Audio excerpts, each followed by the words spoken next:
لي جون هانيه، اموركم مزيان صحيحه بخير، تعاودوا كلشي هاني. تنتمنى تكونوا بصحه جيده وانتم تتفرجوا في هذا الفيديو هذا.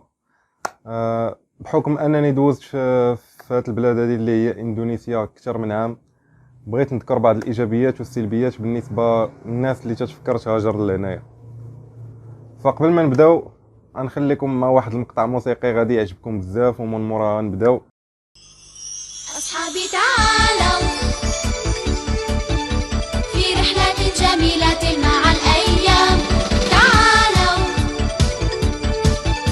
في كل يوم ينقضي لنا اهتمام، لا لا لا لا لا لا، هي في كل يوم ينقضي لنا اهتمام. نتمنى يكون عجبكم.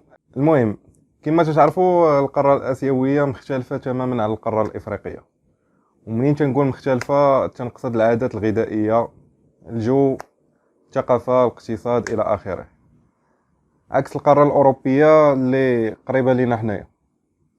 الصراحه اي بلاد مشيتي ليها خاصك واحد المده باش تتاقلم فيها، وهاد المده هذه تتختلف من شخص لاخر.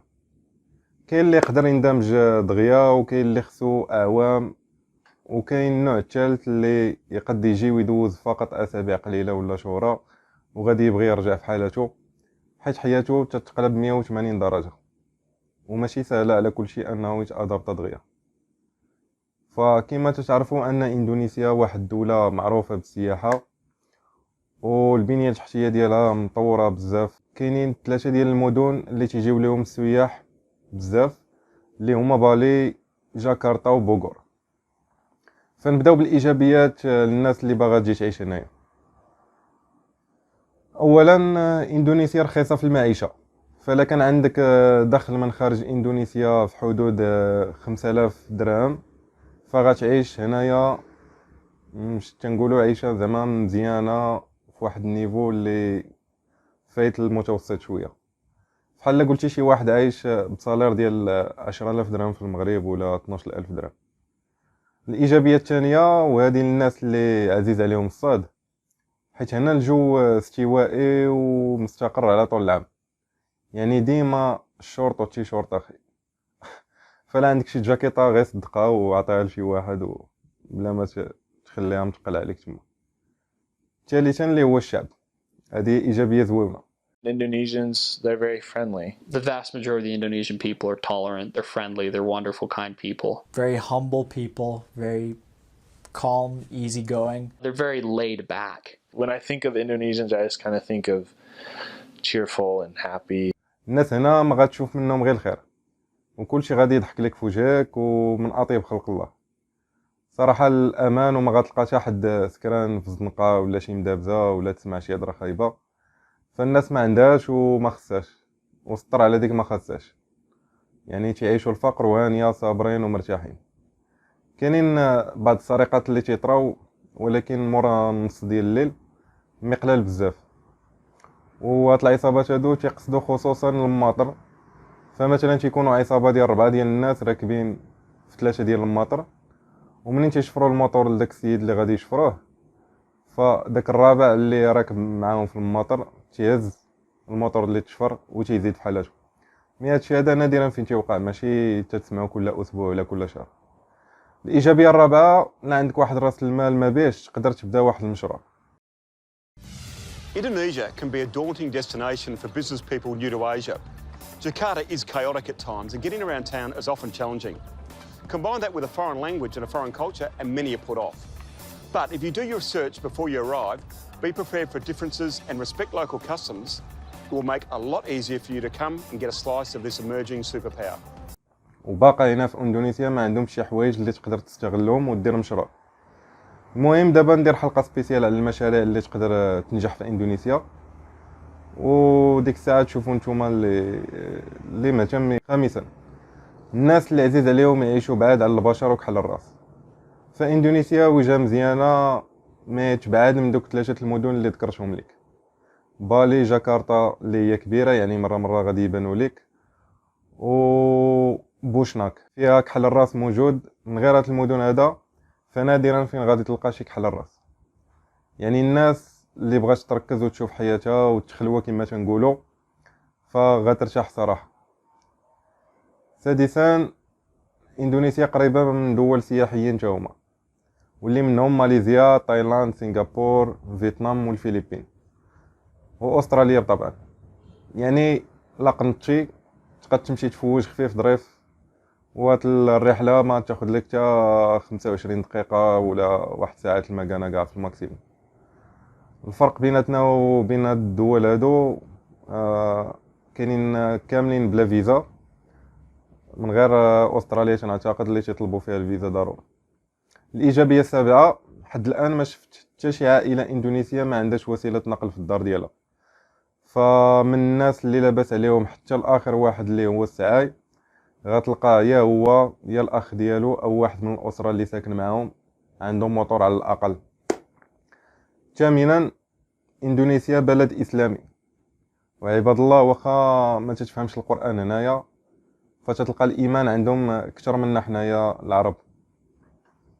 هذا الموضوع دابا ندير عليه حتى هو شي حلقه سبيسيال باش نزيد نوضح لكم فيه بزاف ديال النقط.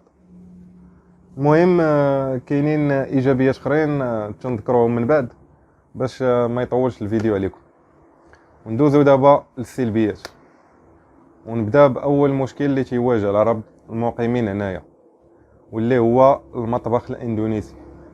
فصراحه المطبخ الاندونيسي بعيد كل بعد على الاكل المغربي والاكل العربي. فغادي يقهروك مساخة الوالدين بالروز والنودلز واندومي. يعني يا غطيب راسك وتعجن الخبز راسك، يا غتودع ديك الماكله وتسمي راسك كيمشي نعماسي وتشد ليا العويدات وتوكل لي على الله، ما كاينين الزلافه والعويدات. الايجابيه الثانيه ان اندونيسيا شعب معكاز، وبحكم الصدفه ما غتلقى حتى واحد تيتمشى في الزنقه، العكس ديال شمال افريقيا اللي الناس تتخرج تدور على رجليها بزاف. وهنا غادي يرجعوا للسبب علاش كلشي عنده وسيله نقل اللي كما قلنا سواء طوموبيل وسواء موطور. وهادشي صعيب على واحد مولف يلقى الدنيا عامره ويقد يقنط. هادو من الاسباب حتى هما اللي يخليو بنادم يرجع في حالته البلاد. يعني بغيتي تمشي للقهوه مثلا، الا كانت حداك تمشي ولا بعيده عليك راه خاصك موطور او طوموبيل ضروري. ملي تنقول بعيده عليك راه تنقولوا غير واحد 400 متر و 500 متر راه بنادم ما تيقدش يتمشى هنايا. السلبيه الثالثه ما كاينش النظام في الطريق، فتا واحد هنايا ما تيحترم اشارات المرور ما يكونش شي معلم السوقان وما تيديروش حوادث السير تبارك الله عليهم. حد الان ما شفت حتى شي حادثه تسير قدامي. ما عندهمش البوليس في الطرقه اللي يوقفك وتخلص مخالفات، داكشي علاش السيبه كاينه مي نادرا فين غتلقى البوليس، ولا كانوا ما غاديش يوقفوك ويديروا لك داك التحكار ديال المغرب وداك تخلص المخالفات ويبقى يجبد فيك على والو. ندوزو للسلبيه الرابعه، لا دويتي مع شي اندونيسي فدايما غادي يسولك وغادي يبغى يعرف كل شيء عليك، فين ساكن، الخدمه ديالك، بلادك، واش مزوج ولا لا، وهاد الاسئله عند كل شيء. غتمشي عند الحلاق غادي يسولهم ليك، مول الحانوت يسولهم ليك، في الادارات ديالهم وزيد وزيد. هادشي تيديرونجي شويه وتيخليك تحس براسك راه كلشي حاضك. خامسا اندونيسيا بعيده بزاف على الدول العربيه وخصوصا شمال افريقيا، فغادي تعكز تهبط اكثر من مره لبلادك في العام، وخصوصا ثمن الطياره الي روتور تيكون من 10,000 درهم للفوق. يعني ماشي بحال اوروبا اللي تقدر تهبط غير الويكاند مثلا وترجع للخدمه ديالك. فمثلا في اوروبا تقدر تهبط ما مره ما جوج في العام وعاديه. سادسا الشعب الاندونيسي تيسمعوا باللي انت عربي تيتخيلوك نتايا من ال سعود ولابس الصيفار وناس على البرامل ديال البترول، فلا خرجتي معاهم عرف باللي غادي يشوفوك انت هو السبونسور ديال الخرجه، فوجد ليا راسك ولدي. سابعا اندونيسيا فيها الرشوه بزاف، غادي تلقى راسك مطالب انك تخلص شي حوايج اللي من حقك، وما تعتبروها بحال اللي قلتي تيشكروا هذاك الشخص اكثر من اللي هي رشوه. فانا ما كنتيش غتعطي الفلوس مثلا تقد تجيب واحد الحلوى ولا شي كادو في يديك تعطيه مثلا عربون محبه لهذاك السيد بحال هكا، هما عندهم هاد التقاليد هادو ديالهم بحال هكا. المهم حاولت نعطيكم في هذا الفيديو هذا الايجابيات والسلبيات اللي يقدروا يصادفوك الا كنتي غادي تجي تعيش في اندونيسيا. فداك الشيء علاش اي واحد تيفكر في الهجره سواء اندونيسيا او اي بلاد كيما بغات تكون امريكان كندا اوروبا في اي بلاصه تمشي ليها فضروري غادي تلقى الايجابيات والسلبيات